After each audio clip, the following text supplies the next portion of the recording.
Enquanto eles iam, foram purificados. Um deles, quando viu que estava curado, voltou louvando a Deus em voz alta. Prostrou-se aos pés de Jesus e lhe agradeceu. Este era samaritano. Jesus perguntou: não foram purificados todos os 10? Onde estão os outros 9? Não se achou nenhum que voltasse e desse louvor a Deus, a não ser este estrangeiro? Então ele lhe disse: levante-se e vá, a sua fé o salvou. Lucas capítulo 17, versículos 11 a 19. Para abrir este painel, nós gostaríamos de convidar agora André Luiz Ramos, físico com mestrado em Física Médica pela USP, membro da Associação Médico Espírita de São Paulo, fundador da Paz, Amor em Ação de São Paulo. Maria da Carla, pai da Clarissa e da Michele. Seja bem-vindo, André. Obrigado, querido. Boa palestra. Obrigado. Aqui, passa para frente e aqui volta. Tá ótimo, obrigado.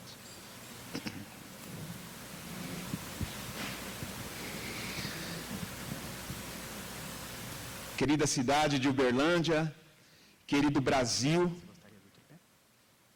Acho que não precisa. Obrigado. Obrigado. É uma alegria imensa estar aqui hoje, em Uberlândia pela primeira vez, para um trabalho como este. Então eu agradeço muito à Associação Médico Espírita de Uberlândia, a AME Brasil, exclusivamente ao DA, por essa oportunidade maravilhosa de nós estarmos abordando um tema importantíssimo, que é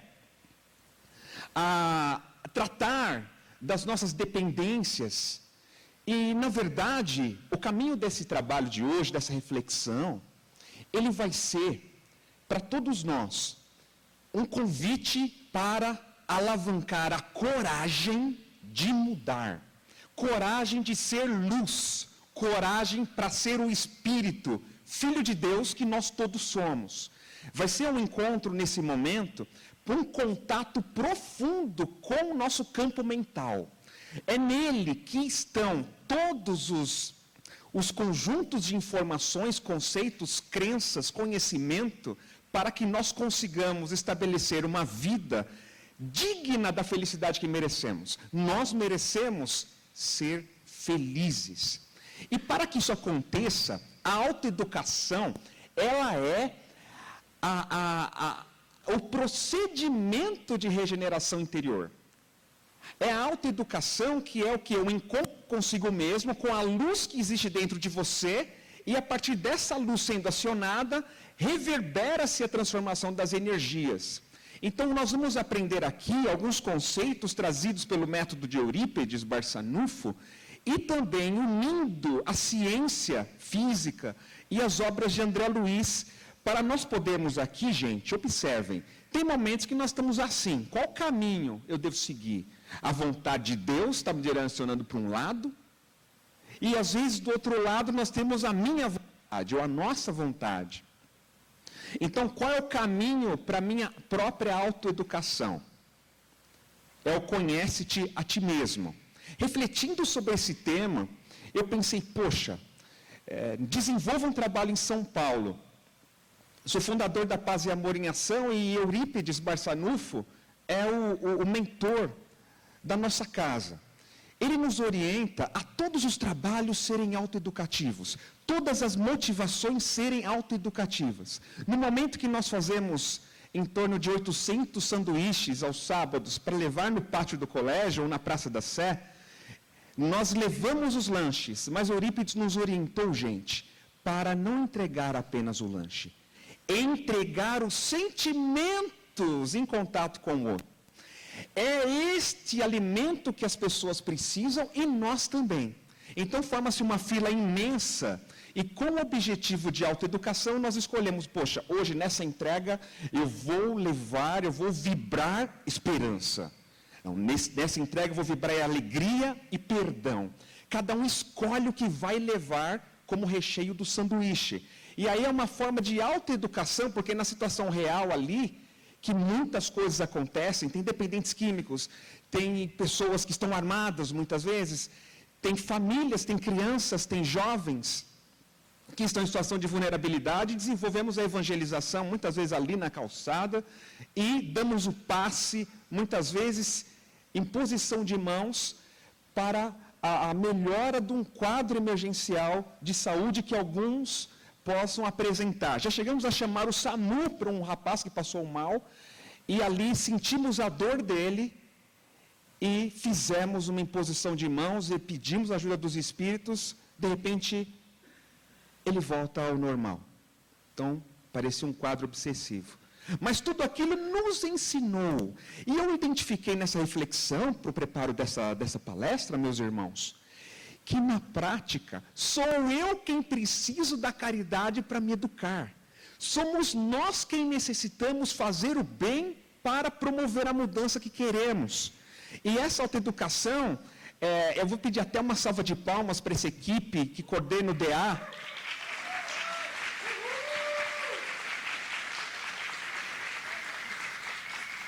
Porque eu tenho um grande respeito por esses espíritos, porque eles foram lá buscar na fonte o método para se autoeducar. O método que Eurípides vem preparando muitos no Brasil de autoeducação, de entrar em contato com seus sentimentos, fortalecer as potenciais interiores para poder desempenhar uma missão que estão desempenhando. Então, nesse caso, passa a ser um exemplo para todos nós, no sentido de que é uma autoeducação, gente? É conhecer-se. Autoeducação é olhar para si e reconhecer os potenciais energéticos que vibram em você, que vibram em nós. Nós somos energia pura. Essa energia pura ela é manipulada por nós, pelo pensamento, pelos sentimentos, a partir da nossa vontade. O nosso fluxo mental desce por todo o eixo neuropsicoendócrino e desempenha toda a conexão das energias com o plano físico, estabelecendo os estados de saúde ou doença. Quando os chakras estão com bloqueio energético, inibição, por exemplo, nós podemos desenvolver no nosso corpo situações de hipotensão, hipoglicemia, hipotiroidismo, e em outros casos, no lado oposto, um acúmulo de energias, uma congestão energética nos chakras pode gerar o quê? Processos inflamatórios complicados, como também casos de hipertiroidismo, gastrites, úlceras, cefaleia e assim por diante.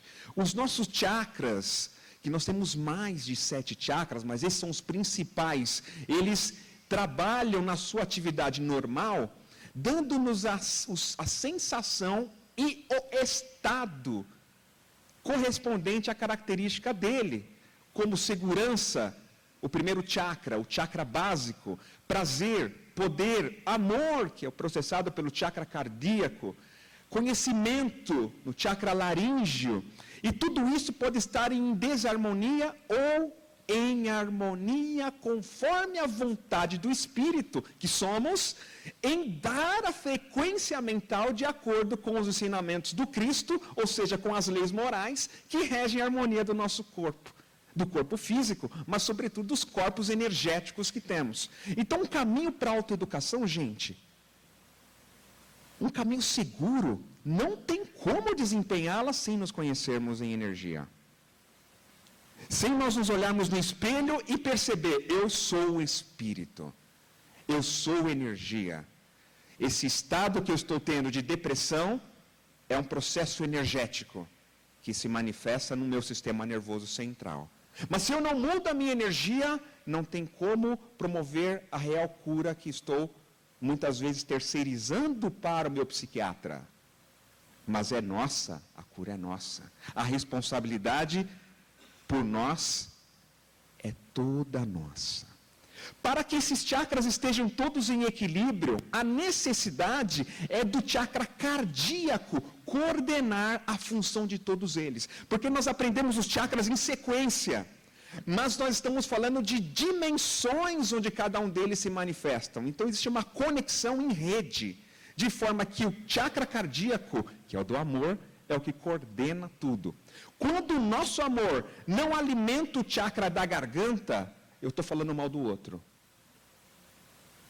Quando meu amor não está alimentando o meu chakra raiz, da forma que poderia estar, sinto medo crônico.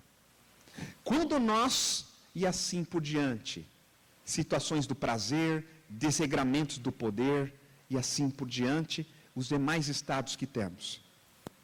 O que acontece é que quando o amor não alimenta, quando o chakra cardíaco não está coordenando a função dos outros chakras, no sentido de qualidade da energia, que é o amor, o sexto chakra fornece respostas intelectuais para tudo, tá? Que é o chakra frontal. O quinto chakra, o da comunicação, gera comunicações vazias, cheias de julgamento, respostas racionais para tudo. Quando o terceiro chakra não está recebendo essa energia da misericórdia, do amor, do cardíaco, nós temos respostas do eu ego baseadas no poder. É aquela ideia, olho por olho, dente por dente. E muitas vezes reagimos automaticamente diante dessas situações com esse chakra. Alguém pisa no seu calo ou dá uma fechada no trânsito, instantaneamente, um reflexo condicionado, um automatismo, nós geramos uma reação, muitas vezes, desconfortável. Porque o chakra, o terceiro aqui, no caso, o chakra gástrico, ele processa essas respostas intensas. Muitas vezes de violência. E assim por diante, os demais chakras inferiores. Inferiores não de menos evoluídos, inferiores porque são os chakras da sobrevivência física nossa aqui. São importantíssimos, tanto que quando o meu chakra cardíaco, nossos chakras cardíacos, estão alimentando o chakra raiz, o amor se manifesta como humildade.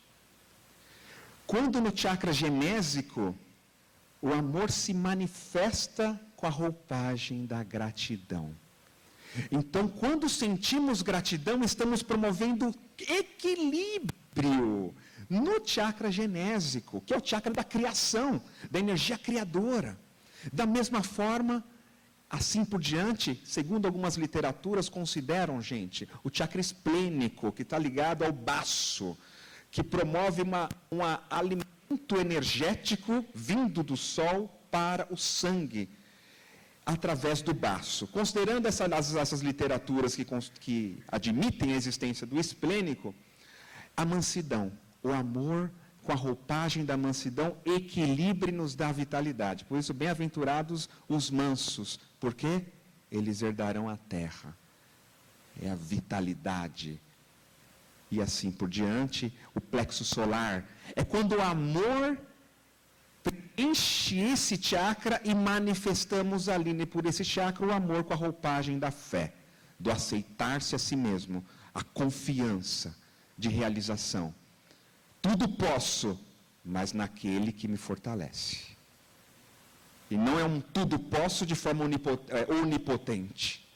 A gente percebe como o amor equilibra as funções psicológicas dos chakras.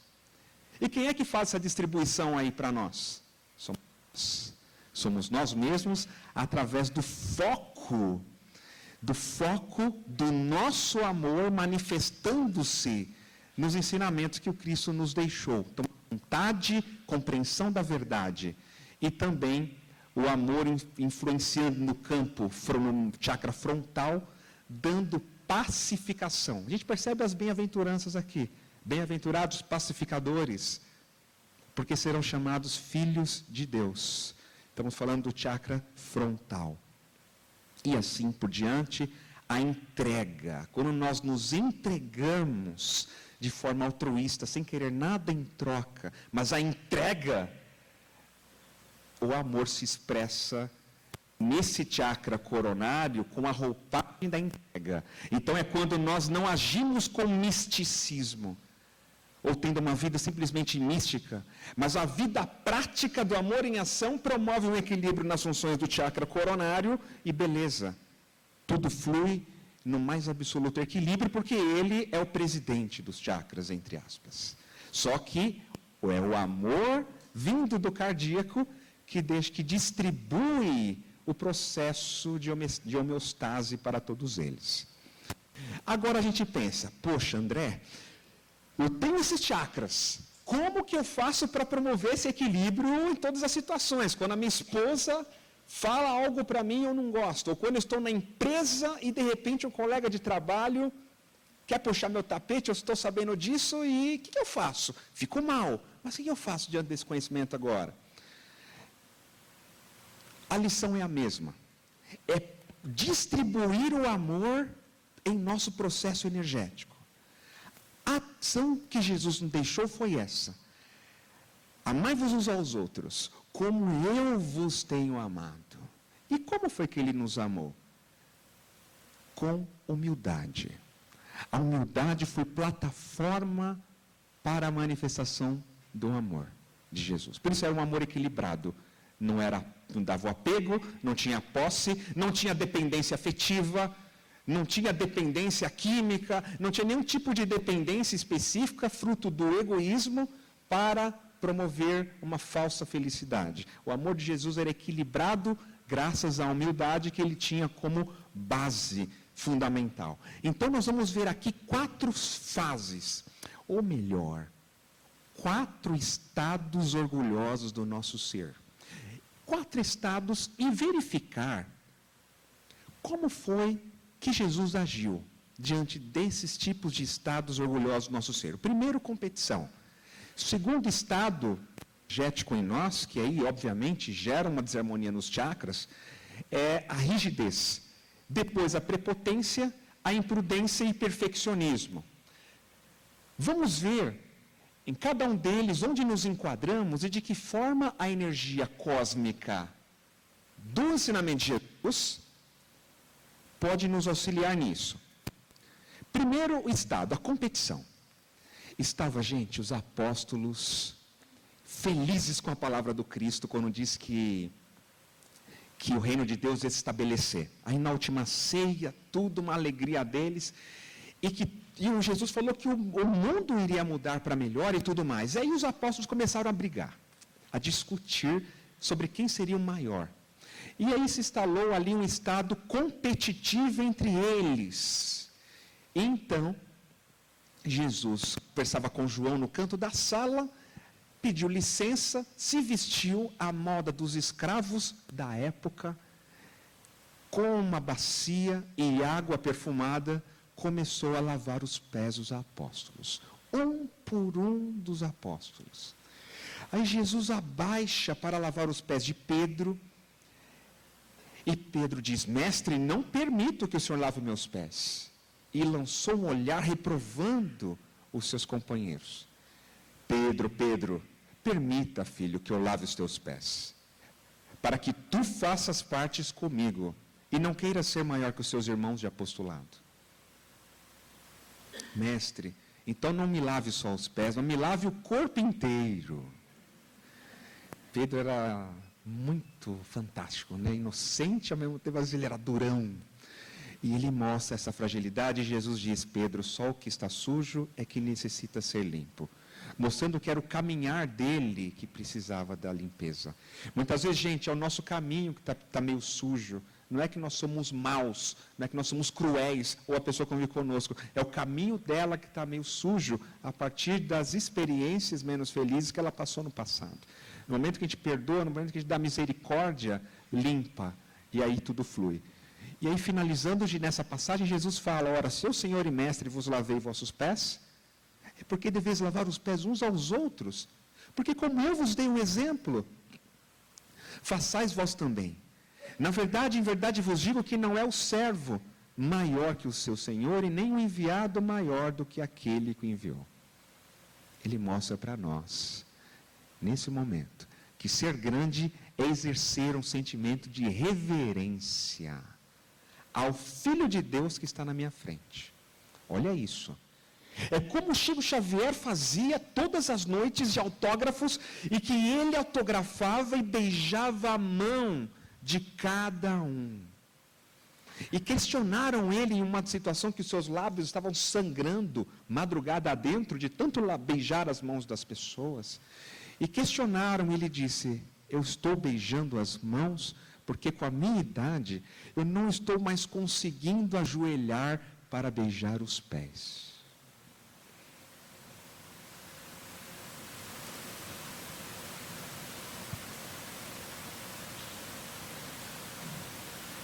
É essa reverência do lavar os pés de Jesus para nós profissionais de saúde, reverenciar os nossos pacientes. Eles são os estímulos que Deus nos deu para a nossa transformação. Olha que bênção! Olha o quanto eles são joias preciosas às nossas mãos. Nós aqui, enfermeiros, médicos, psicólogos, professores e assim por diante, pais e mães, é pela graça de Deus que nós somos quem somos, porque nos deu essas pessoas para convivermos e interagir com elas. Eu sou o caminho, a verdade e a vida, ninguém vem ao Pai senão por mim. Olha que frase humilde de Jesus. Eu sou o caminho. É a primeira vez que eu entendo essa frase, eu nunca entendi hoje cedo, assistindo às palestras. Eu sou o caminho, um caminho interno para atingir Deus dentro de nós, dentro de mim mesmo. Esse reino de Deus está dentro de mim. E qual o caminho para acessá-lo? Jesus. Os ensinamentos da moral dele, a forma que ele viveu, a verdade que ilumina, nos libertando da ilusão. E a vida, porque sem amor nós morremos. Então, por isso, Jesus é o caminho, a verdade e a vida. Eu nunca tinha entendido isso, gente. Uma das frases que eu nunca entendia. Por isso que eu nem falava muito. Mas pela primeira vez, gente, o caminho, a verdade e a vida. Qual é o caminho? O caminho que eu vou trilhar para acessar Deus em mim e brilhar minha própria luz. Só isso. E para isso, a plataforma da humildade, de reverenciar. Entrar em contato com as leis divinas, ou seja, ciência e espiritualidade, são as janelas das leis morais pelas quais a gente vê Deus, compreende na razão. Sem razão, não tem como evoluir também, sem a ciência. E assim também a vida. A vida vem na troca. É na troca que nós trocamos, que nós desenvolvemos a vida em nós mesmos. Segundo estado, gente, a rigidez. Nesse caso, autoritarismo, situações de intolerância que aconteceram quando esses homens pegaram a mulher, jogaram no chão, ela tinha sido pega em adultério, e os homens falaram: mestre, essa mulher foi pega em adultério, a lei nos diz apedrejá-la até a morte. O que o Senhor nos recomenda? Os fariseus com as pedras nas mãos. Formou um caos naquele momento na praça. Jesus começou a escrever na areia, tranquilo, as dificuldades de cada um. Então, questionaram o mestre e ele responde: aquele dentre vós, quem estiver sem pecado, que lhe atire a primeira pedra. Os homens refletiram. Refletindo, foram soltando as pedras e saindo. Mulher, onde estão os vossos juízes? Porque saíram todos, né? Ninguém lhe condenou? Pois eu também não te condeno. Nessa hora ele dá a mão para ela. Essa parte é que mais toca, gente. Porque Jesus deu as mãos para ela. Talvez eu não daria a mão para ela, não. Talvez. Como a gente reage diante das notícias? Nós estamos dando as mãos para as pessoas, vibratoriamente estou falando, quando vemos notícias de um político, de corrupção, ou quando vemos ou alguém mesmo na rua, ou algum familiar nosso, muitas vezes nós malhamos o Judas até hoje. Então, se dar as mãos me tocou, gente. Nunca tinha me tocado isso. Jesus, na verdade, Jesus estendeu as mãos para ela. e estendeu as mãos vibratórias, é isso que quero dizer. Então é uma isenção de julgamento. E aí ele diz: eu também não te condeno, vá e vamos convergir para os seus objetivos, para o seu sentido individual, o sentido da tua existência, ou seja, não peques mais. Esse é o medicamento, gente, que Jesus nos deixou para a nossa rigidez do pensamento. O terceiro, ele apresentou, só para lembrar, lei de Talião. Olho por olho, dente por dente. Nós aprendemos, ela foi útil até um certo momento, até um certo século. Dali para frente é a lei do amor. É substituir, é transformar para uma lei de amor. O terceiro estado é o da prepotência, gente. Prepotência, situação de vaidade, megalomania, onde a nossa imagem é distorcida, a autoimagem distorcida de si mesmo. Então, nós vestimos algumas máscaras, e essas máscaras necessitam ser tiradas. Opa, acho que deu isso. As máscaras necessitam serem tiradas. Quando tiramos essas máscaras, quando olhamos para as nossas mazelas e reconhecemos, poxa, eu não estou dando conta desse sentimento. Eu preciso perdoar. Não, eu necessito mudar meu jeito, mas não estou dando conta. Eu preciso do Cristo. Eu preciso ir ao encontro da minha autocura. Então, nós temos como essa mulher. Essa mulher, ela estava sofrendo de hemorragia há 12 anos, e ela soube que Jesus passaria ali, na cidade. Ela foi no meio da multidão. Jesus tinha acabado de ser abordado por Jairo, que pedia para curar a filha dele, e no meio da multidão, essa mulher, ela estava muito forte, pensando, gente, eu tenho certeza de que se eu tocar nas vestes, na orla de Jesus, eu serei curada. E ela toca, energeticamente. E Jesus está andando, de repente, ele para. Alguém me tocou. Alguém me tocou. Mestre, a multidão nos aperta. Como assim alguém lhe tocou? Pedro, alguém me tocou, pois de mim saiu uma virtude, saiu uma energia. Ao olhar para o chão, eles observam a mulher que se apresenta, e então ele diz para ela: mulher, a tua fé te salvou. O sangramento já tinha sido estancado instantaneamente. Jesus de costas, e ela conseguiu. É interessante que Jesus já nos tocou o coração, não é verdade? Para muitos de nós, para muitos no planeta Terra. Mas a questão minha, que é minha reflexão pessoal, é como tocar Jesus. De todos na história, é a única que eu vi, pelo menos, que conseguiu tocar Jesus. De uma forma como esta. Eu quero. Então é possível nós conseguirmos essa identidade cósmica com o Cristo. Identificação cósmica com Ele a partir de uma fé viva, mas antes tem que reconhecer e tirar as nossas máscaras. E o último estado orgulhoso do nosso ser é a da imprudência, que gera o perfeccionismo e outros comportamentos. Como o Saulo, que literalmente cai do cavalo. Prepotente, todo-poderoso, com aquela sede de poder diante de uma cegueira mental, acontece que Jesus para ele se aparece e pergunta: Saulo, Saulo, por que me persegues? Quem és tu, Senhor? Eu sou Jesus. Paulo desmorona-se e Jesus afirma: não recalcitre contra os aguilhões, Paulo.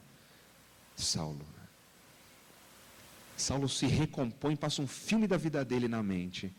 E ele se recompõe, reassume-se. Olha que Saulo não ficou fazendo de coitadinho, não. Nem dando desculpismo. Não, eu não confiei, não, é porque Abigail. É porque eu achava que estava certo. Não ficou com nhenhenhen. O que ele disse? Senhor, que queres que eu faça? Ele se arrependeu e não ficou se fazendo de coitadinho. Não se vitimizou a si mesmo. Ele foi para cima. De quem? Para cima dele. Para cima dele mesmo. Eu vou lhe servir a partir de agora. O que queres que eu faça, mestre? E foi. Esse é um aspecto da humildade que torna o jugo suave e nosso fardo leve. É um poder do nosso amor em ação. Da mesma forma, quando disse a Pedro que o negaria 3 vezes e segurou-o nas águas turbulentas, e depois fala para Pedro: Pedro, tu me amas? Então apacenta os meus cordeiros. Perguntou por 3 vezes, dando a Pedro a oportunidade de perdoar-se. É muito rico que esses estados orgulhosos do nosso ser, eles promovem em nós um desequilíbrio do ponto de vista emocional, que cientistas norte-americanos percebem que as ondas eletromagnéticas irradiadas pelo coração, na situação de emoções menos felizes, gente, tem um padrão. Na situação de sentimentos e emoções felizes, desenvolvem um outro tipo de padrão eletromagnético. Na situação de raiva, eles conseguiram medir o campo eletromagnético irradiado, e em situações de afeto é um outro tipo de padrão de frequência, e eles conseguem comprovar de uma certa forma, lá no Institute of Heart Math, nos Estados Unidos, que quando você se aproxima de alguém, você sente o campo magnético dela, do que ela está sentindo, e ela sente o que nós estamos sentindo, pelo batimento do coração. Isso confirma o que Emmanuel disse em Pensamento e Vida, que o coração é a face da mente. Digamos que a mente é o espelho da vida, o coração é a face e o cérebro é o centro das nossas ondulações. E assim, isso que acontece conosco, interiormente, o corpo mental irradiando pelo cérebro as ondas e o nosso coração recebendo como face do espelho. As nossas emoções são processadas aqui, as ondas mentais das pessoas interferem no nosso coração e aí dá aquela emoção que a gente sente. Gera em nós um comportamento emocional. Tem um texto de Aulus no livro Instruções Psicofônicas, que eu recomendo a todos, o título é Sentimento. Sentimento. Instruções Psicofônicas pelo Espírito Aulus, essa mensagem, psicografado pelo Chico Xavier. Ele diz que o pensamento é a causa da ação. Até aí, beleza. Pensamento é a causa da ação. Mas o sentimento é o molde vibrátil em que o pensamento e a causa se formam. Então, o sentimento que vai gerar as nossas ideias, como também os nossos comportamentos. E por último, eu quero mostrar para vocês, para encerrarmos, só fazer uma pergunta. Essa pergunta: poderia sempre o homem, pelos seus esforços, vencer suas más inclinações? O que vocês acham, gente? Poderíamos, pelos nossos esforços, vencer nossas más inclinações? A resposta dos espíritos: sim, e frequentemente fazendo esforços muito insignificantes. O que lhe falta é a vontade. E ele vai além respondendo que, quão poucos dentre vós fazem esforços, é que seu espírito se compraz nelas. É que nós gostamos daquilo que estamos sentindo muitas vezes, é onde entram as nossas dependências afetivas, emocionais e de todos os outros tipos. Então, a solução para isso é a vontade, e com a vontade nós encerramos, porque a vontade em nosso campo mental faz a gerência dos departamentos da mente apresentados no Pensamento e Vida. Quando a vontade não está ativada, o desejo pode comprar ao engano aflitivos séculos de reparação. A inteligência aprisionar-se na criminalidade. A imaginação pode gerar perigosos monstros na sombra, e a memória, não obstante fiel à sua função registradora, pode cair em relaxamento. Quando a vontade está acionada, ocorre uma irradiação plena dos departamentos da mente a partir das emoções, sentimentos nobres que escolhemos vibrar. Isso é dentro de nós. E essas partículas mentais descem pelos chakras que nós mencionamos no início. Estão lembrados? A energia desce a partir de onde? Da nossa vontade aqui. E quando acionada essa vontade, e colocamos em ação, é que o perdão se faz e as mudanças energéticas em nós se estabelecem no campo mental. Antes dessa energia escura descer como um câncer, se nós aplicamos uma vontade firme, querer firme, para realizar um abraço, para perdoar um pai, a mãe, ou seja quem for, e colocamos em atitude, observem, mudança energética dos nossos padrões, e quando em atitude aumenta a sintonia mental, na prática, que corresponde a isso aqui. A essa libertação nossa, no sentido de vencer as nossas dificuldades.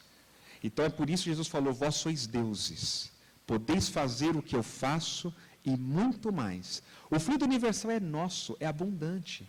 E é Ele, através dele, que nós conseguimos nos curar a nós mesmos.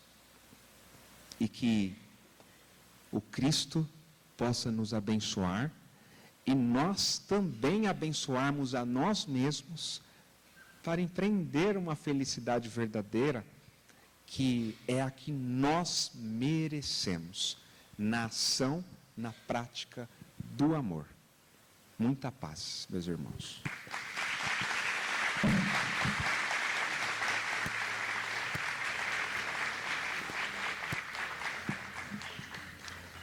Muito obrigado, André, pela palestra e pela contribuição. E dando sequência agora ao nosso painel, nós teremos Alberto Goraeb de Carvalho, médico formado pela Faculdade Pernambucana de Saúde, residente em psiquiatria pelo Instituto de Medicina Integral Professor Fernando Figueira, membro fundador do Grupo de Estudos de Saúde e Espiritualidade GECESP do INIP, e coordenador geral do Departamento Acadêmico da Associação Médica Espírita do Brasil entre os anos de 2016 e 2017.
Bom dia, meus amigos do Departamento Acadêmico, em especial a minha gratidão à AME Uberlândia pela promoção do evento, aos meus amigos do DA pela confiança e a vocês aqui de Uberlândia pela acolhida e pelo calor recebido. É difícil tarefa de falar entre tantos amigos, de falar sobre aquilo que a gente tanto ama fazer e tenta bem fazer todos os dias. Gratidão a André, a Satiak pela divisão do espaço. Mas antes da gente realmente começar a adentrar o nosso assunto, eu queria trazer 2 convites para vocês. O primeiro convite deles é convidá-los a conhecer essa obra, a Cartas ao Dr. Bezerra de Menezes, a segunda publicação do Departamento Acadêmico da AME Brasil, lançado ano passado no Mednesp, Rio de Janeiro. O Cartas é um livro escrito por muitas mãos. Ele traz como ferramenta norteadora do projeto, cartas escritas por acadêmicos de todo o país, que foram posteriormente respondidas pelo Dr. Bezerra de Menezes, o dirigente espiritual da AME, o nosso eterno presidente. No terceiro passo, essas cartas foram contextualizadas em forma de capítulo por vários dos nossos dirigentes. Andrei Moreira, Gilson Luiz Roberto, Décio Endeli Júnior, Antônia Marilene. Essas cartas compõem uma das principais obras que a AME Brasil já lançou. Aqui estão contidos ensinamentos que não só são voltados aos estudantes da área da saúde, como também a todos aqueles interessados na espiritualização do homem e no prolongamento e na expansão do paradigma médico espírita. Recomendo fortemente a obra para vocês, e muitos dos autores, dos organizadores estão aqui no evento e também podem trocar uma ideia sobre ele com vocês. E um segundo convite, e mais especial, já é nos antecipando para a nossa próxima festa. Como o Décio bem falou no início da manhã, a cada 2 anos a AME Brasil promove o Congresso Nacional da AME Brasil, que é o MEDNESP. O MEDNESP configura-se como o maior em saúde e espiritualidade. Conta com mais de 100 conferencistas, simpósio de saúde mental, simpósio de cuidado paliativo, simpósio do departamento acadêmico da Associação Médico Espírita, exposições de trabalhos científicos, e ano que vem o Nordeste tem o grande orgulho de receber o evento na cidade de Teresina.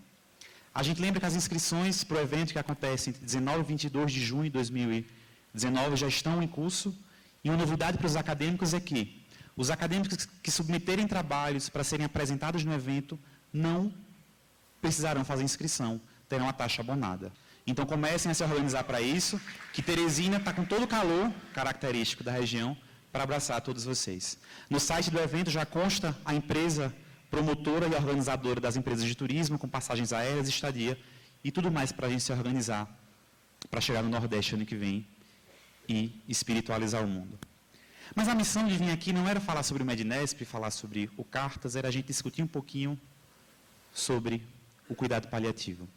O cuidado paliativo é a modalidade de assistência à saúde voltada àquelas pessoas e suas famílias que tenham condições ou doenças crônico-degenerativas ou quaisquer outros contextos de saúde que ameacem a continuidade da vida. Não é o cuidado ou a forma de assistência médica ou muito profissional voltada a quem está morrendo, mas sim quaisquer pessoas que trazem em si patologias que predispõem à finitude da vida. Não é só o câncer, mas também a insuficiência cardíaca congestiva, a doença renal crônica, a paralisia infantil, a microcefalia. Tantas patologias infecciosas, por exemplo, HIV/AIDS, formas de hepatites mais avançadas, patologias que em si trazem um curso degenerativo, muitas vezes lentificado de evolução, e que precisam, além de uma assistência médica multiprofissional, voltada ao controle da sintomatologia presente, um contexto mais subjetivo de cuidado. Uma condução de cuidados que priorize medidas de conforto, de promoção do bem-estar, da qualidade de vida e a abordagem de uma família e de uma pessoa que estão em franco sofrimento total, onde seus aspectos, além do físico, mas do social, o psicológico e o espiritual, se envolvem e trazem o potencial de se desequilibrar nesse processo. Nesse momento aqui eu vou pedir desculpa, eu não vou trazer ciência para vocês, eu vou trazer a subjetividade do cuidado paliativo, para tentar tocar o coração de vocês. E eu selecionei 4 ou 5 princípios básicos do cuidado paliativo, são 9 ao total. Eu selecionei aqueles que eu acho mais importantes para a gente conversar um pouquinho. E me permitam também relatar um pouquinho das minhas experiências com os pacientes em cuidado paliativo. Enquanto residente de psiquiatria, eu também atuo no cuidado paliativo desde quando eu me formei em medicina. E a gente começou falando da história de Ana, que eu falei que a música trouxe para a gente. Muita coisa a gente vai levando. Vai levando com o coração. E vai levando seguindo aquilo que a nossa consciência determina. Mas o cuidado paliativo oferece uma eternidade dentro dos dias numerados de muitas pessoas. Como está lá na Culpa das Estrelas. E nesse princípio que a gente vê que essa prática oferece um sistema de apoio, de auxílio, que tem o intuito de ajudar pessoas a viverem tão ativamente quanto possível até o dia da sua morte. Eu nunca esqueço de um paciente que eu tive, que a gente começou a paliá-lo como deve ser ao diagnóstico de uma tumoração de pâncreas avançada, que eu lembro que teve um dia que a esposa ligou louca para mim. Ele foi decaindo em grau de funcionalidade, e ela ligou: Doutor, vem aqui em casa agora. Isso na minha atuação enquanto médico de família no passado. Vem aqui em casa agora, você não sabe o que foi que ele fez. Ele subiu no telhado para arrumar uma antena. A telha está quebrada, ele podia ter caído, ele podia ter morrido. Ela estava louca, eu estava achando o máximo aquilo. Depois de 12 horas ele desencarnou. Então ele foi tão ativo quanto as possibilidades que ele apresentou, e naquele momento ele pôde até subir por uma escada no telhado para ajeitar a antena. E a gente sempre pergunta aos pacientes aqui, a gente avalia a funcionalidade. Nossa maioria aqui a gente tem funcionalidade. A gente se alimenta, a gente levanta da cama, toma banho. Mas doenças crônicas, elas trazem por si a possibilidade de uma decadência de funcionalidade. Muitas vezes o corpo não responde também aos estímulos, a respiração fica pior, graus de consciência vão sendo reduzidos, e essa tal funcionalidade ela vai reduzindo aos poucos.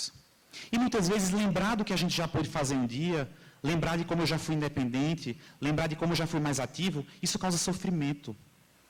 E é importante lembrar para os pacientes, que a gente sempre volta essa pergunta, hoje não dá mais para ser aquele 100% da sua juventude, não dá mais para ser aquele 100% diante da doença. Mas hoje, qual é o seu 100%? Quais são as possibilidades de hoje? Não dá mais para lavar o prato, mas já para colocar uma cadeira junto da pia, sentar e enxugar os pratos. Qual é o 100% de hoje que você apresenta?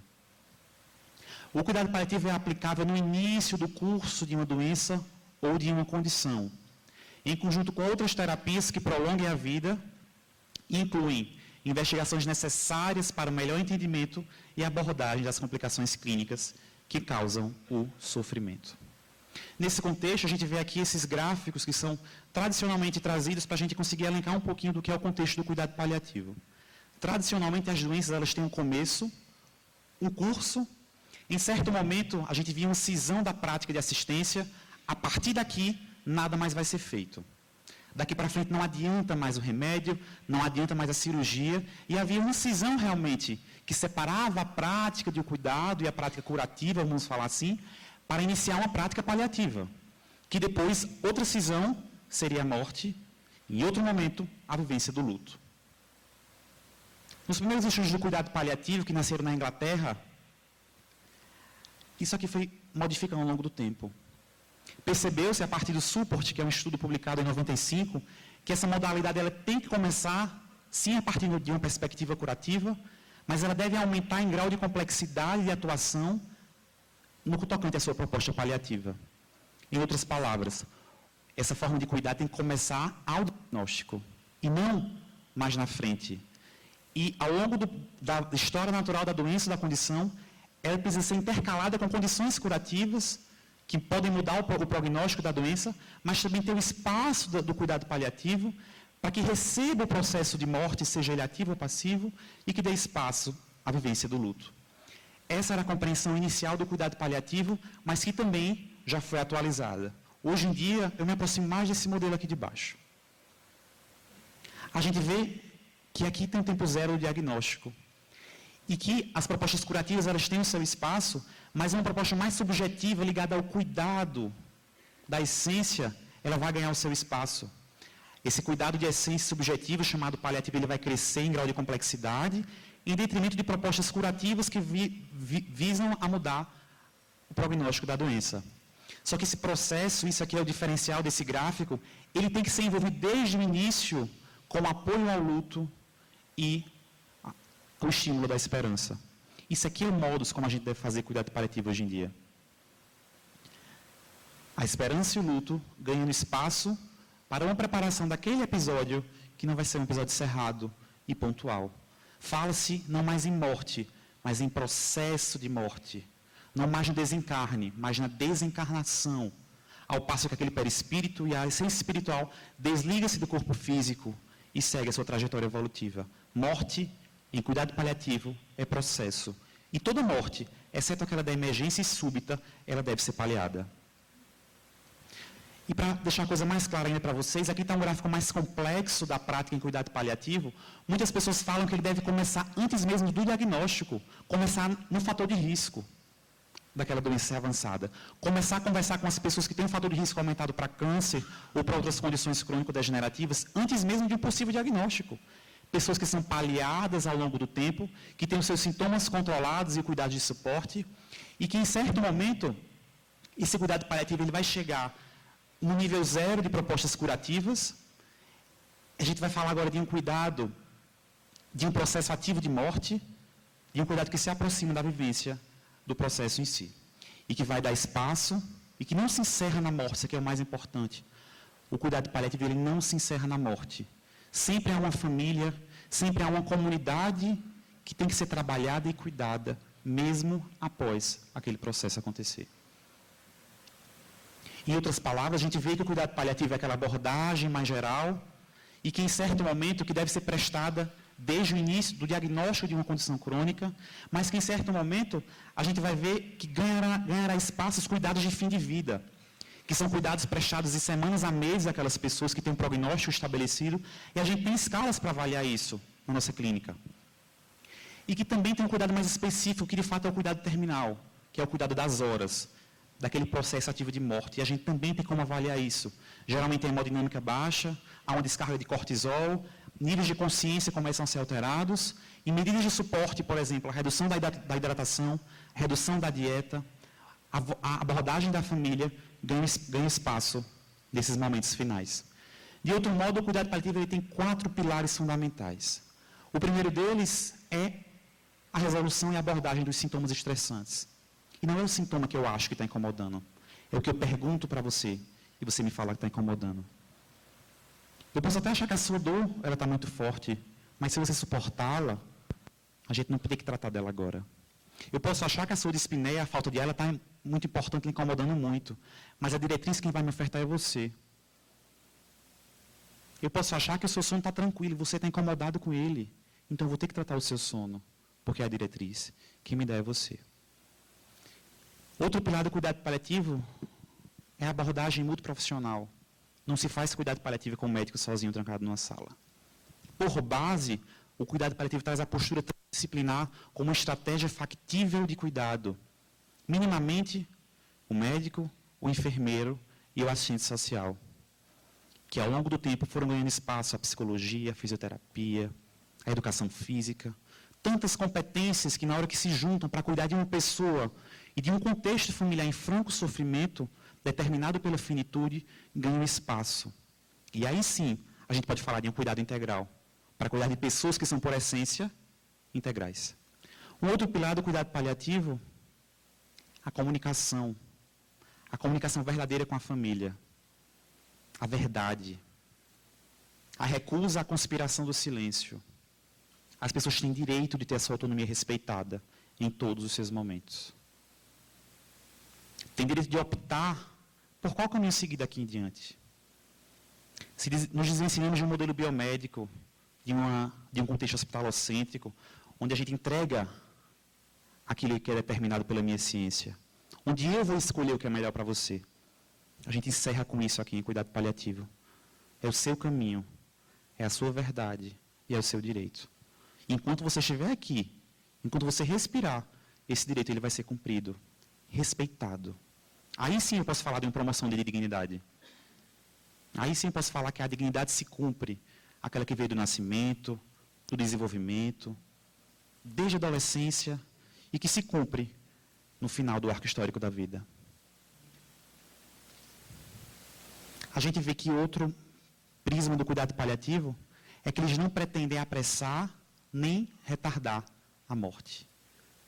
A gente passaria uma manhã inteira discutindo sobre a bioética da finitude, mas é importante falar que o cuidado paliativo não é eutanásico. Cuidado paliativo não é eutanásico. O Conselho Federal de Medicina publicou em 2009 no artigo 41 da Resolução 1931, dizendo que é vedado ao médico abreviar, em quaisquer contextos de saúde e doença, a vida de uma pessoa. E que em situações de irreversibilidade do quadro, no contexto de patologias crônico-degenerativas ameaçadoras da própria vida, devem ser ofertados os cuidados paliativos cabíveis na situação, apresentada pelo adoecimento. Cuidado paliativo não é eutanásico. A gente não está abreviando a vida de ninguém. Cuidado paliativo ele também não é distanásico. Não pode ser distanásico. A distanásia ela vem a um prolongamento fútil de uma situação que está estabelecida e é de forma irreversível. A distanásia é o prolongamento terapêutico. Quantos pacientes estão por aí nas UTIs, sendo sustentados por ventilação mecânica assistida, com doses altíssimas de drogas vasoativas, sabendo-se, e a ciência sabendo que aquele quadro é irreversível. E em paralelo, uma pessoa em sofrimento, uma família que está longe, um social que está desinstitucionalizado. O cuidado paliativo ele é totalmente avesso à distanásia e é totalmente avesso à eutanásia. Mas o que é que a gente faz? Um outro princípio é que essa prática afirma a vida e considera a morte enquanto um processo natural. Não se faz apologia à morte. Não há nenhum frição em morrer. Há um conflito ético de quem fala, de quem ensina cuidado paliativo, é que nós, se fosse para escolher, eu quero ter uma morte paliada. Isso é um risco, isso é um fator de interesse, sei lá como é que a gente pode falar sobre isso. Mas a gente afirma a vida e considera a morte como um processo natural, como tem que ser. Eu sempre gosto de fazer uma analogia com o pré-natal. A mulher descobre que está grávida, o casal começa a planejar a gestação, às vezes o trabalho tem que mudar, às vezes tem que fazer um plano de saúde diferenciado, começa a reformar a casa, ajeita o quartinho do bebê, começa a planejar o futuro do bebê, como é que vai ser o nome, quais são as roupinhas que vão ser usadas. Tem um médico obstetra que vai vir a seguir aquele prognóstico daquela gestação, orientar o que deve ser orientado, tratar o que tem que ser tratado de sintomatologia, tudo preparando aquela família para um momento, que é o nascimento. E aí tem o nascimento, entra nesse contexto o pediatra para cuidar do bebê, e aquele processo vai se cumprindo de forma suave. O cuidado paliativo ele é o inverso. Bora para o outro polo da existência. Recebeu-se o diagnóstico de uma doença ameaçadora. A gente precisa preparar para a chegada da morte. Mas para isso tem que entender e interpretá-la enquanto um processo natural. Do mesmo modo que é o nascimento. O contrário de morrer não é viver, é nascer. É o processo inverso. E o ideal é que essas pessoas que vivenciarão esse processo, elas sejam paliadas, sejam conversadas, tenham as múltiplas formas de apresentação do seu sofrimento paliadas e cuidadas desde então. Em outras palavras, o que é feito? É feito a ortotanásia, o respeito à morte natural. Respeitar o curso daquela doença ameaçadora, oferecendo o suporte necessário, oferecendo auxílio àquela família e priorizando a demanda que lhe apresente. Caminhando ainda para uma discussão mais complexa, é feita a calotanásia, que é um termo ainda mais desconhecido. A calotanásia é a estética da boa morte. É a filosofia que está por trás desse processo, que desde a Idade Medieval tanto interroga o homem, na hora que se põe em xeque as questões existenciais. Para onde é que a gente vai depois? E esse corpo? Como é que fica depois disso? E minha essência? Como é que fica depois desse processo? A calotanásia vem a discutir esse processo subjetivo e filosófico dessa modalidade do cuidado. Isso aqui é uma frase de uma paciente que eu escutei semana passada, de uma filha de uma paciente. Ela é técnica de enfermagem, trabalha comigo na minha equipe, e a mãe dela tem uma doença de Alzheimer super avançado, um comprometimento cognitivo estabelecido. E ela fala claramente que a mãe teve uma vida completamente distante da filha, que elas não eram amigas, palavra dela, e que foi preciso que Deus trouxesse para ela uma doença para fazer ela se aproximar da mãe. E aí essa doença traz esse potencial pedagógico de reaproximação de um ciclo de vida que estava sendo disfuncional ao longo do tempo. E aí ela falou para mim, eu só queria que a gente vai discutir, a gente fala sobre a morte, como tem que ser falado, como é que você está se preparando para isso, como é que você organiza o seu trabalho para essa chegada. Hoje ela ainda consegue sair de casa na cadeira de roda, mas vai chegar a hora que ela vai precisar ficar na cama. E quem vai cuidar dela nesse momento? E a medicação, quem é que vai ofertar? E aí ela falava, ela discorreu nessa narrativa, né, de como a doença veio para aproximar esses dois contextos. E aí ela falou, doutor, eu só queria uma coisa.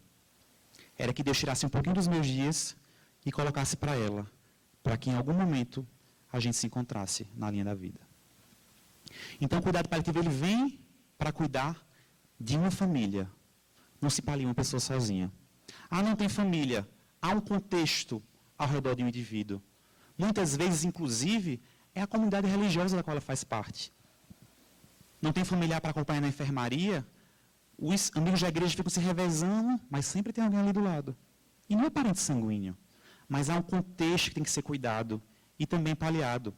Nesse princípio, o cuidado paliativo oferece um sistema de apoio para ajudar a família a lidar com a doença do seu ente e o seu próprio luto. A gente sempre fala que o cuidado paliativo ele vem como a profilaxia do luto complicado.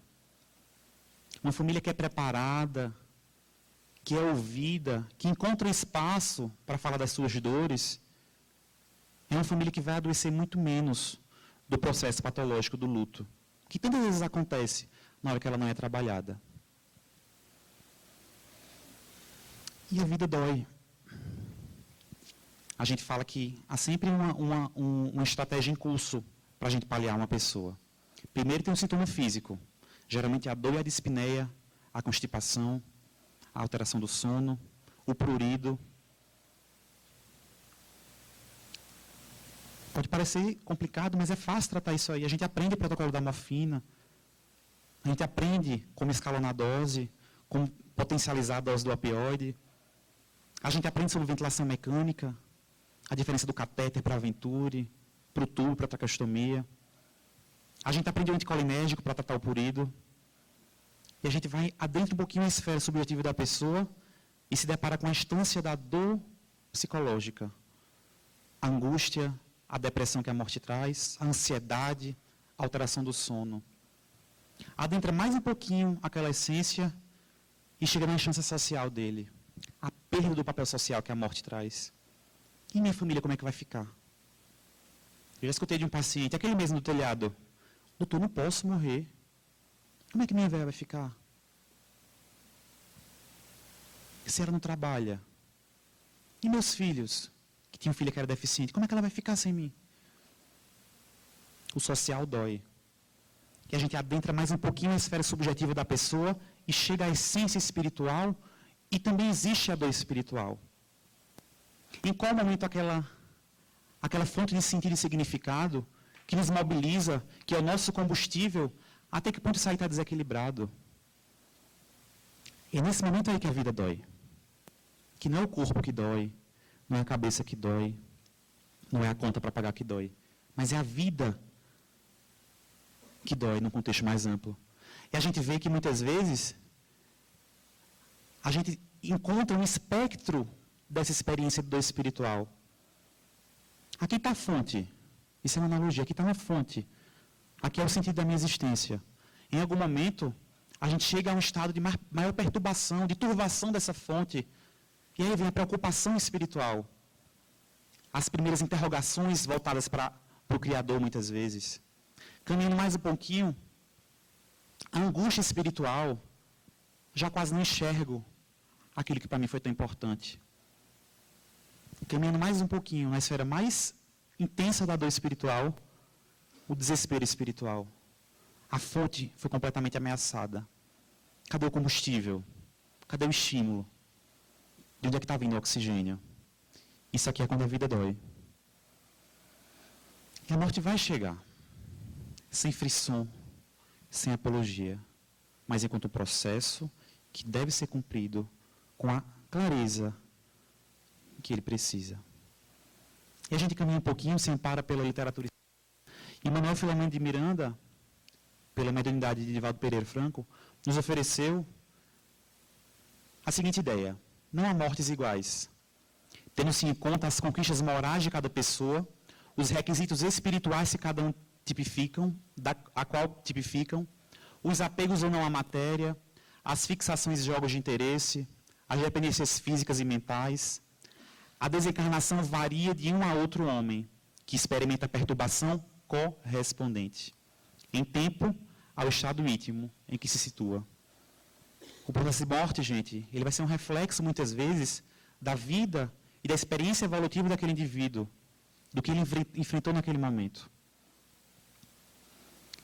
Na questão 5.5 do Livro dos Espíritos, a gente encontra que o desprendimento do perispírito não se completa subitamente, se opera de forma gradual.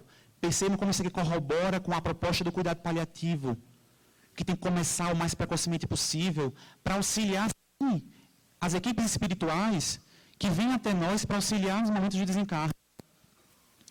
E com uma lentidão muito variável, conforme os indivíduos, conforme as competências morais e intelectuais que foram desenvolvidas naquele momento. Em uns é bastante rápido. Podemos dizer-se que o momento da morte é também de libertação, o que se fica logo após. Em outros, sobretudo naqueles cuja vida foi toda material e sensual, tal desprendimento é menos rápido, durando algumas vezes dias, semanas e até meses. Aqui o papel do paliativista, que cuida daquela família e daquele espírito em processo de conflito com a própria existência. Por fim, no trecho também da questão 5.5 do Livro dos Espíritos, que apara e está totalmente em consonância com o que Manuel Flamengo de Milano trouxe para a gente, que eu falei anteriormente. Kardec fala que quanto mais o espírito se tem identificado com a matéria, tanto mais penoso será a vida. Ao passo que a atividade intelectual e moral e a elevação do pensamento operam um começo de desprendimento, mesmo na vida, durante o próprio corpo. Por fim, a gente lembra, gente, que a morte ela não tem que ser tratada enquanto frisson. Não tem que haver apologia ao redor dela. Mas enquanto cuidadores que somos, profissionais ou famílias que lidam com pessoas que estão vencendo esse momento, precisamos olhar para essa morte enquanto processo que faz parte da experiência evolutiva, da trajetória espiritual. E a gente lembra que se alguém se bater asas, seja meu pai, meu paciente, quem estiver ao meu lado, a gente pode se fazer presente nesse contexto.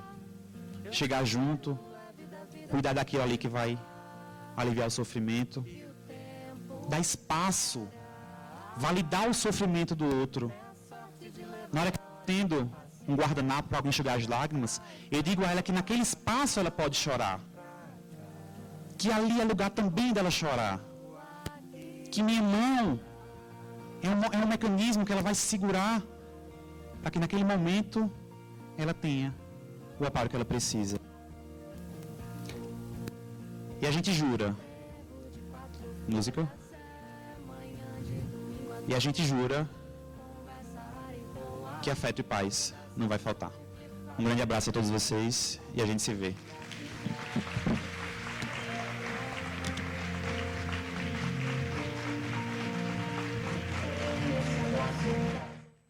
Márcia, que lindo, né? Maravilhoso. Maravilhoso, um espetáculo a palestra do Dr. Alberto. Trouxe bastante ensinamento para a gente, para saber lidar com esse momento tão difícil que é essa passagem. E para finalizarmos, agora o nosso painel, último painel da manhã, nós gostaríamos de dar aqui também outro amigo, Satiaki Afonso, graduado em farmácia pela Universidade Estadual de Goiás e graduado em medicina pela Pontifícia Universidade Católica de Goiás, e ex-membro da coordenação do DEAME Brasil na gestão 2015-2017, que irá ministrar a palestra Não Foram 10 os Limpos? E onde estão os 9? Seja bem-vindo, amigo.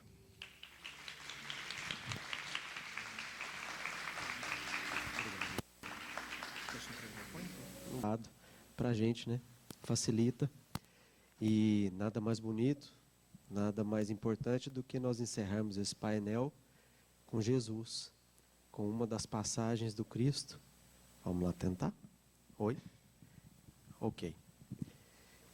Essa passagem ela está no livro de São Lucas, no capítulo 17, nos versículos de 11 a 19, e fala de uma das curas. Ao todo são 26 as curas nos evangelhos, e cada uma delas nos traz uma lição muito grande. E em se tratando da exegese, né, dessa lição, nós vamos tentar pegar esse quebra-cabeça montado pelo Cristo e traduzido por São Lucas, e nós vamos tentar desmembrá-lo, porque a ideia é que nós possamos analisar com carinho cada uma das peças, para que nós possamos entender melhor, compreender e sentir o que o Cristo quis também nos dar de lição com essa passagem. E aconteceu que, ao partir para Jerusalém, ele passava pelo meio da Samaria e da Galiléia. E ao entrar em certa aldeia, vieram ao encontro dele 10 varões leprosos, que pararam à distância. Eles levantaram a voz, dizendo: Jesus, comandante, tem misericórdia de nós. Nesse primeiro trecho, nós percebemos que Jesus vinha junto com seus discípulos a caminho de Jerusalém. E o caminho que passava pela Samaria não era um caminho comum, não era um caminho usual, e era um caminho muitas vezes evitado pela maioria dos judeus, pois desde a cisão das 10 tribos de Judá, né, a Samaria, depois de muitas construções e reconstruções, ela passa a se tornar, para os romanos, uma das 4 regiões da Palestina. E os samaritanos tinham certas diferenças religiosas ao ponto da avaliação e ao ponto do estudo do Evangelho. Eles seguiam apenas o Pentateuco de Moisés e negavam os demais livros.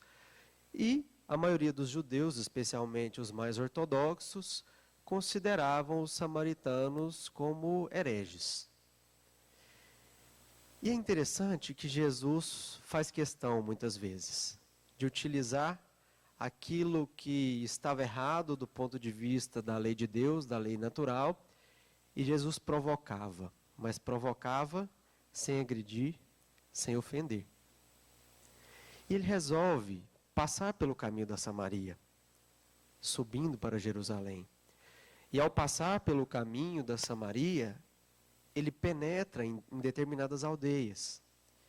E ao entrar em uma dessas aldeias, 10 leprosos, e aqui nós temos que fazer uma distinção do que era lepra naquela época. Qualquer doença de pele, incluindo também a hanseníase, eram consideradas como lepra. Então qualquer pessoa que tivesse aquela impureza, e é importante nós entendermos que era sim considerada como impureza e não como doença, assim como a mulher hemorroísa que sangrava a todo tempo era considerada impura, porque nós temos, além de um aspecto de adoecimento físico, nós temos um aspecto religioso envolvido. Porque o indivíduo que não segue com perfeição ou que se desvirtua da lei da Torá, ele fica impuro. Então a mulher hemorroísa, ao exemplo que o nosso amigo André colocou aqui, ela estava impura durante todo o tempo, porque qualquer mulher, à época, no momento de suas regras, no tempo da menstruação, ela era considerada impura. Essa mulher tinha uma patologia, tinha uma doença, já havia gastado todas as suas economias com a medicina da época e não havia conseguido obter satisfação. Ela busca a cura. Mas vamos continuar aqui falando dos leprosos. Porque esses leprosos, ao todo de 10, sendo 9 judeus e 1 samaritano, eles viviam em uma aldeia isolada, porque todos esses leprosos eram isolados à época. E viviam em tremenda angústia, em tremendo sofrimento. Eles avistam Jesus e à distância chamam Jesus, comandante. Por que comandante? Quem traduz aqui para nós é São Lucas. Existe um aspecto naval em São Lucas, né? Então ele considera, né, na sua tradução, os leprosos o chamando como um comandante. E param à distância. Por que param à distância? Porque todos que estavam isolados pela lepra à época, eles não deveriam tocar ninguém e deveriam, quando alguém vinha se aproximar, levantar a voz e dizer: cuidado, impuro. Ou seja, era a maior de todas as exclusões sociais. E esses espíritos eram espíritos que, à época, seguiam a lei de Moisés. E não conseguiam compreender porque aquela maldição havia caído sobre eles. Porque eles haviam se tornado impuros, excluídos da sociedade. Eles não tinham um problema que eles poderiam resolver. Eles tinham uma situação. Doenças incuráveis de pele, incluindo aí a hanseníase em seus diversos aspectos, principalmente as formas mais complexas, né? Mais complicadas. Então, para que nós possamos entender a dor e a aflição desses nossos irmãos, nós vamos nos utilizar aqui de uma outra passagem, que é o Sermão da Montanha, considerada por Gandhi como a página de amor mais bela da humanidade, considerada por ele como o código moral da humanidade. Quando Jesus, aos pés do monte de Kurunratã, descreve as 10 bem-aventuranças. E dentro delas, nós temos aqui a primeira, que é bem-aventurados os humildes, e o André já abriu o caminho, porque ele falou que a humildade seria a base, o solo, a primeira das bem-aventuranças. E a segunda das bem-aventuranças, bem-aventurados os aflitos, pois eles serão consolados. E por que é que Jesus considera que alguém aflito deva ser consolado? Qual que é o papel do sofrimento? O sofrimento é lei moral? Quando nós vamos estudar, existe a lei de adoração, lei do progresso, existe também a lei da dor. Eu não me lembro de ter lido. Dor não é lei. Sofrimento não é lei. Sofrimento é instrumento divino, que bem aplicado, bem utilizado, é transformador. A exemplo, né, meu amigo Alberto, dessa nossa irmã, que através do sofrimento físico da mãe se reconecta de uma maneira muito bonita. Eu fiquei imaginando isso, que se nós pudéssemos, com aquele ente querido, a cada dia que ele teria menos de vida, nós doássemos um nosso, nós desencarnaríamos juntos. Porque a cada dia a menos que ele tivesse, eu daria um meu. Nós chegaríamos juntos. Muitas vezes não chegamos juntos fisicamente, mas nós podemos chegar juntos espiritualmente. Mas voltando à questão do sofrimento, não é uma virtude. É um instrumento divino, não é lei. É caminho, é instrumento, é mola.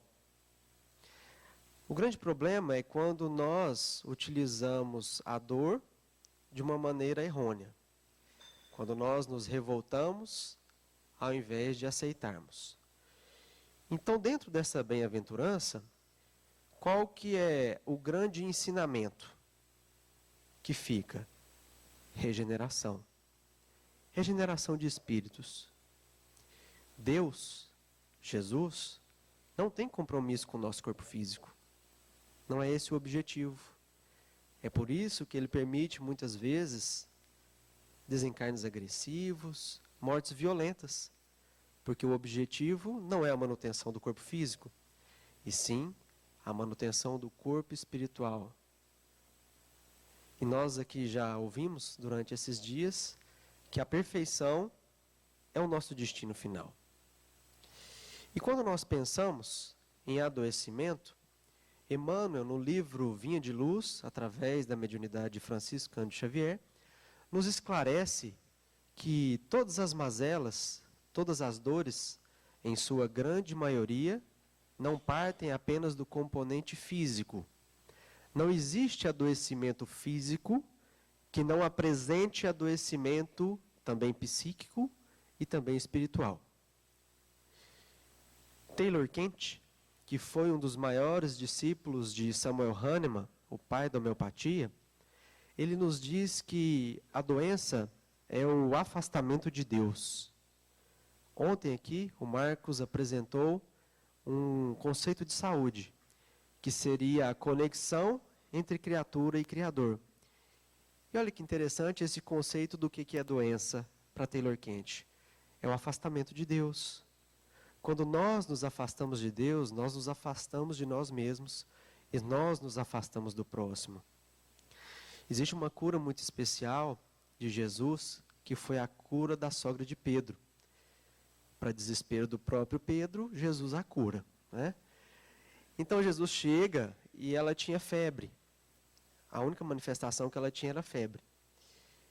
Jesus se aproxima da sogra de Pedro e pede para que ela se levante. E o mais interessante é o que o evangelista fala depois. Que ela se levanta e passa a servir a todos. Então a sogra de Pedro sai do regime psíquico da escassez. Do tudo para mim. Tudo para mim. E ela passa a servir a todos com alegria. Porque não adianta a gente servir de cara feia. Não adianta a gente olhar para uma imagem dessa e ver um Wagner Moura, um gigante, que fundou um trabalho em Moçambique, em Madagascar, em diversos lugares do mundo, e pensar que nós vamos lá servir sem alegria. Não tem como servir ali sem alegria.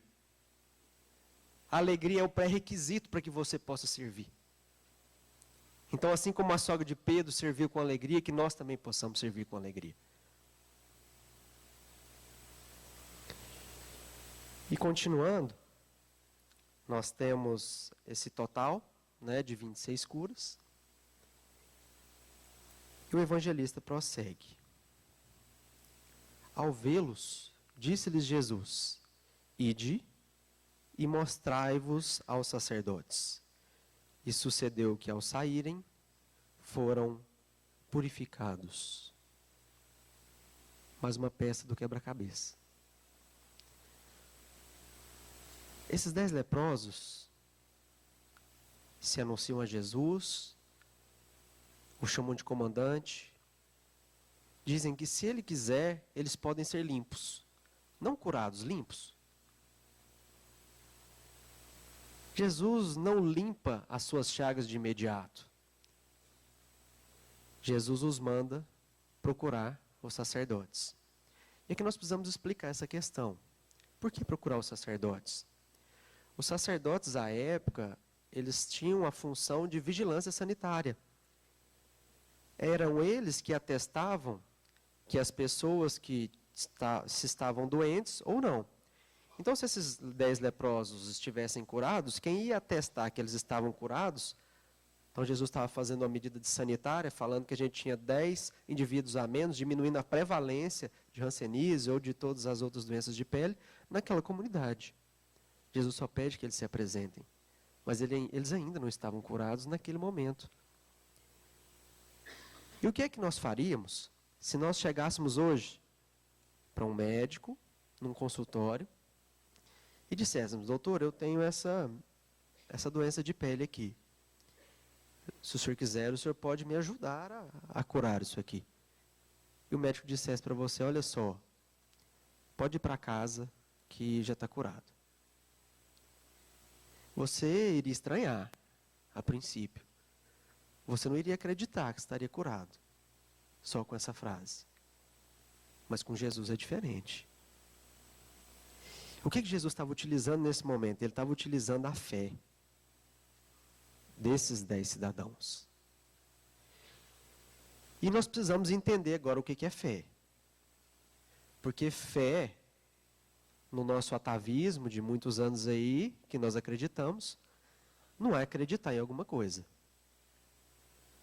Fé é ter certeza.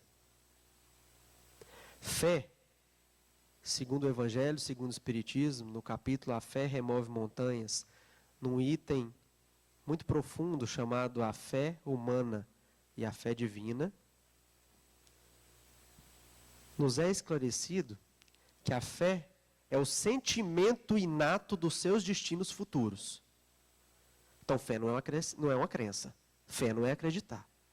Fé é primeiro sentir. Então eu sei, você sabe que o nosso destino é a perfeição. Nós temos certeza disso, não há dúvidas. Assim como não houve dúvidas para esses 10 homens, que eles seriam limpos. E por que é que nós não estamos falando curados? Porque nós entendemos aqui, e Emmanuel nos auxilia, que apenas a cura do corpo físico não é cura. A dor, o adoecimento, muitas vezes é um instrumento. Décio nos disse ontem que ele tem muitos pacientes que morrem curados. E morrem mesmo, curados. Então, nós temos ainda, em sequência, nesse mesmo capítulo da fé humana e a fé divina, os Espíritos nos esclarecendo que a fé, até hoje, ela não foi entendida senão pelo seu aspecto religioso. Jesus tinha um compromisso muito maior do que simplesmente curar para mostrar que poderia curar. Jesus, ele atuava na nossa força anímica. Por isso, muitas vezes, ele dizia, a tua fé te curou. E esses 10 se distanciam e, ao longo do caminho, percebem que estavam limpos. E a limpeza é aqui muito mais um papel de Jesus como técnico de enfermagem ou como enfermeiro. Porque Jesus estava fazendo a antisepsia daqueles corpos. Jesus estava limpando para que um procedimento cirúrgico e espiritual pudesse acontecer ali. Mas não para por aí. Porque Jesus não queria apenas promover a limpeza do corpo físico daqueles 10. Jesus não queria apenas passar por dentro da Samaria. Jesus queria, além de tudo, continuar dando uma lição. E por que é que Jesus curava? Essa pergunta ela foi feita ontem, ela já foi feita em diversos outros eventos. Muitos dos que estão aqui podem se perguntar por que é que Jesus curava? Qual que era o objetivo de Jesus curar? Tem o objetivo de dar a lição? Sim. Mas somente dar a lição com o adoecimento de alguém não seria totalmente proveitoso. E não existe nada que o Cristo faça que não seja totalmente proveitoso. Jesus curava para exemplificar o amor.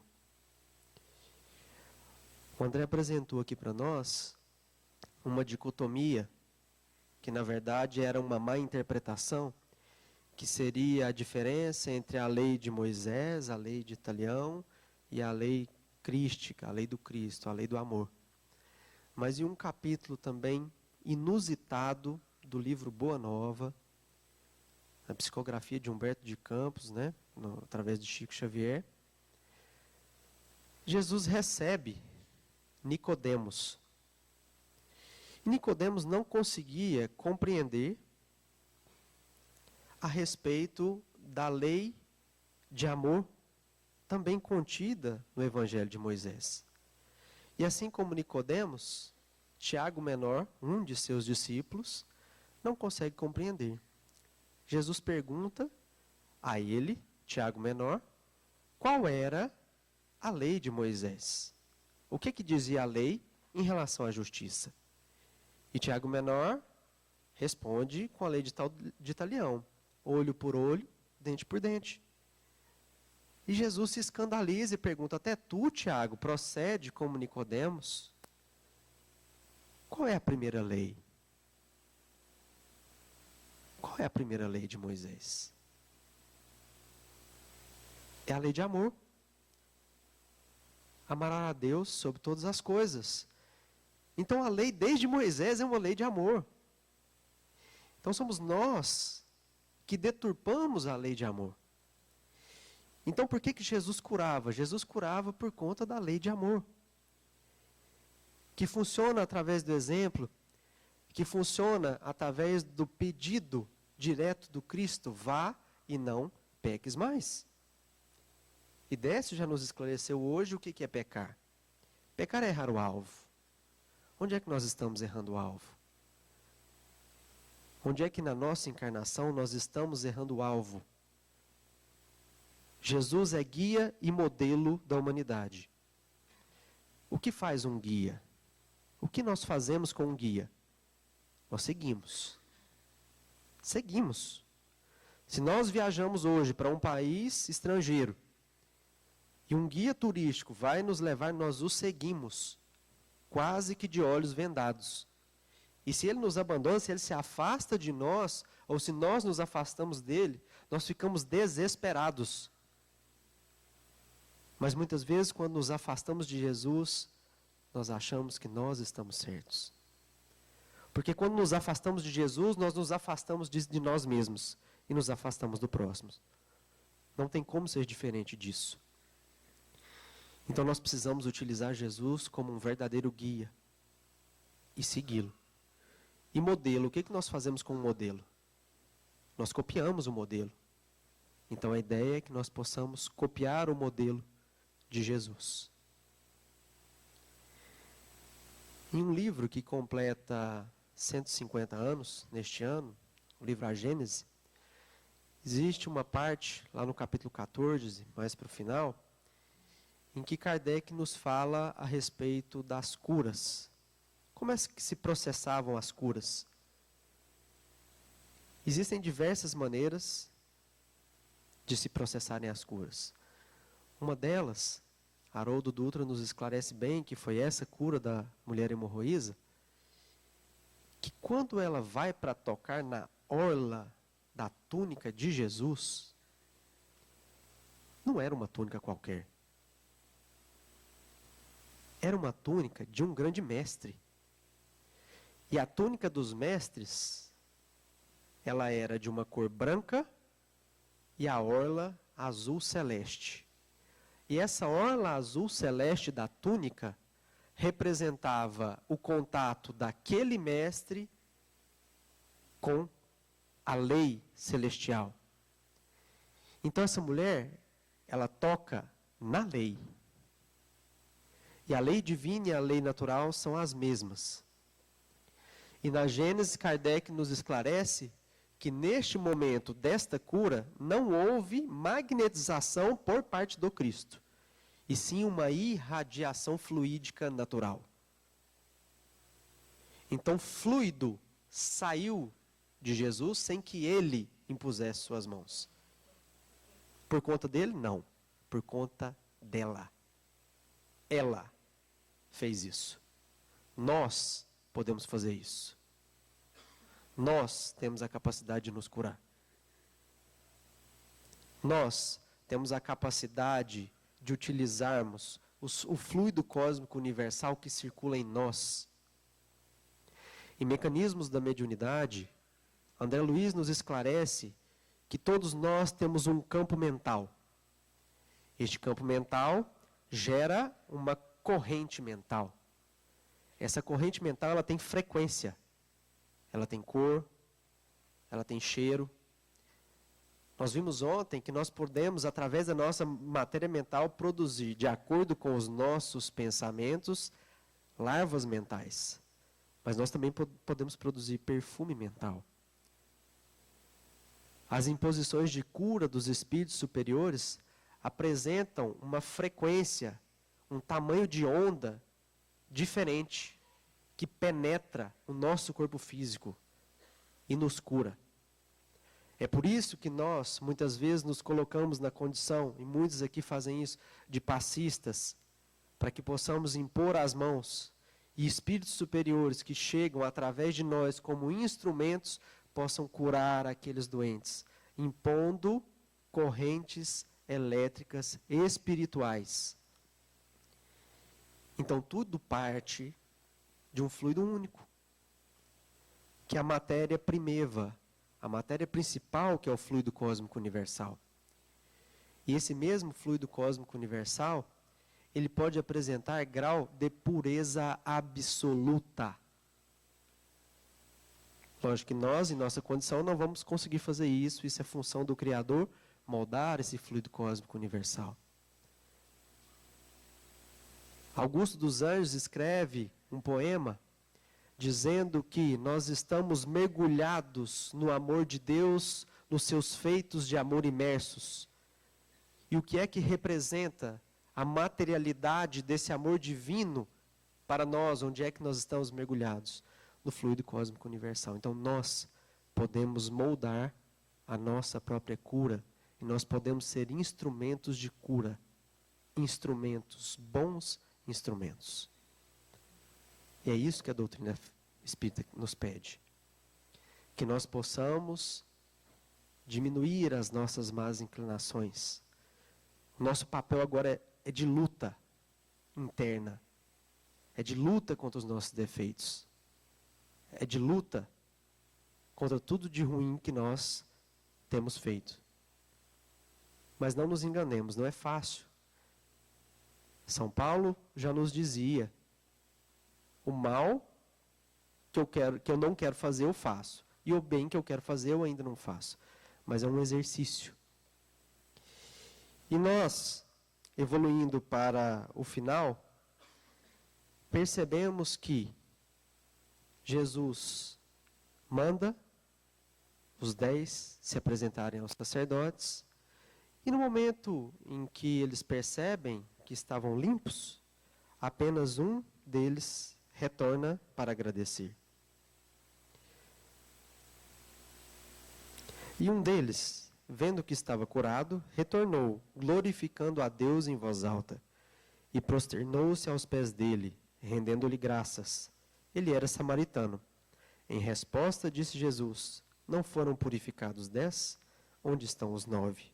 Não se encontrou ninguém que voltasse para dar glória a Deus, senão esse estrangeiro? E disse-lhe: levanta-te e vai, a tua fé te salvou. Então, talvez o maior de todos os exemplos dessa lição, nós vamos para a última parte do quebra-cabeça, que é a gratidão. O único que conseguiu ser grato e conseguiu salvar-se verdadeiramente foi o samaritano. Mostrando para nós que Jesus não estava preocupado com o culto de adoração exterior. Não era quem era samaritano e seguia apenas o Pentateuco, ou quem era judeu ortodoxo e seguia completamente todos os livros, que tinha chance de ser salvo. Mas sim aquele que trazia no âmago a capacidade de ser grato, de render graças a Deus. E nós ficamos nos perguntando, e os outros 9? Porque Jesus não quer que nenhuma de suas ovelhas se perca. Eles sim foram limpos, mas não conseguiram retornar. Mas por que é que eles não retornaram? Quem é que pode nos esclarecer isso? Joana de Ângeles vai nos dar uma ajuda, porque ela vai nos dizer a respeito da ingratidão. Então, no livro Psicologia da Ingratidão, na parte do impedimento da gratidão, Joana de Ângeles nos diz: o self imaturo, ou seja, o eu profundo imaturo, sofre o efeito do ego dominador e atribui-se méritos que não possui, acreditando-se credor de todas as benesses que lhe são concedidas, sempre anelando por mais recursos que mais lamentavelmente não planificam. Por que eles não retornaram? Porque eles acreditaram que era um direito deles ser curados. Era mérito deles ser curados. Porque eles achavam-se injustiçados, pois acreditavam que seguiam a lei.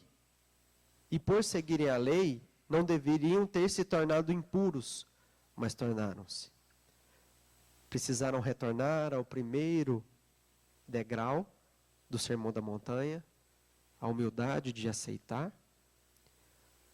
a aflição, pedir ajuda a Jesus para que Ele os curasse, mas quando se tornaram limpos, acreditaram-se simplesmente merecedores. E ao contrário, o samaritano, ainda no mesmo livro Psicologia da Gratidão, Joana nos esclarece que, entre os sentimentos nobres que caracterizam o ser psicológico maduro, a gratidão destaca-se como sendo um dos mais relevantes. Ela, a gratidão, filha direta do amor sábio, enriquece a vida de beleza e alegria, porque com a sua presença, tudo passa a ter significação enobrecida. O exercício da gratidão faz com que o ser se enriqueça de júbilo, de ser gentil e agradecido, não apenas por palavras, mas por atos. O exercício da gratidão. Gratidão é exercício. Agradecer a todo instante. A bênção da vida, a bênção da reencarnação, a bênção de corações amigos que dividem conosco a encarnação, a exemplo da minha noiva que está aqui comigo, e de todos esses amigos que hoje compartilham o objetivo da minha vida. A gratidão por cada um dos dias que temos. Nós vamos errar, como disse Alberto. Mas nós vamos estar lado a lado. E nós vamos errar olhando para Jesus. Porque quando nós olhamos para o Cristo, Ele nos atrai para junto do seu coração com o seu magnetismo infinito. E nós passamos a fazer parte da família espiritual de Jesus. Assim como a onda do mar nos atrai, Jesus irá nos atrair para perto dele com o seu amor infinito. E um dia nós vamos poder juntos, em uma nação de fraternidade, de humanidade, de caridade, poder dizer que nós viemos e vencemos, mas vencemos a nós mesmos. Muito obrigado.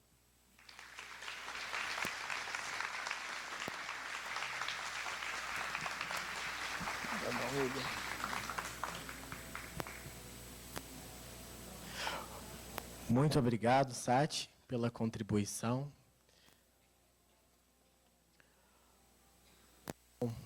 No nosso roteiro de viagem, nós somos convidados então a enxergar, convidados a levantar e caminhar. E agora, o convite que chega até nós é o convite de sentir. Sentir em nós as nossas chagas. E olhar para o lado e ver que, seguindo a caminhada junto conosco, temos irmãos que também possuem as suas chagas e que estamos juntos nessa trajetória. O convite agora desse painel é o de sentir. Agradecemos a todos os palestrantes que nos auxiliaram nesse período da manhã, a todos vocês que estiveram conosco e aqueles também que acompanharam de seus lares pela Web Rádio Fraternidade, pela Web Rádio Portal da Luz e para todos os trabalhadores que estão aí de fora, nos estandes, auxiliando no nosso trabalho também, com a vibração, né, e compartilhando todos os trabalhos, os livros que são